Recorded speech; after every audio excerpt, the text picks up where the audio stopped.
So speaking on a larger perspective of, the pharma, one third of India's pharmaceutical companies are situated in Telangana.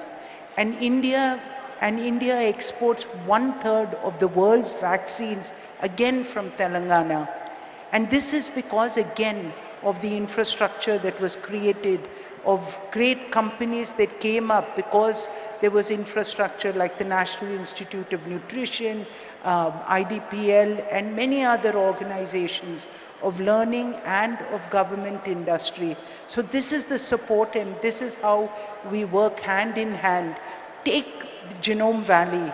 I think this is a wonderful example of what Telangana has been able to do.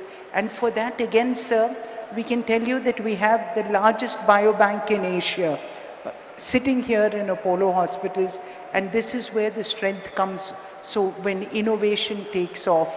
So I just want to conclude by saying that, to all of you here, we do believe in this state's vision. And the fact that you've brought us, many people say that, Karan in fact was saying, Hyderabad has wonderful convention centers, why did we come here?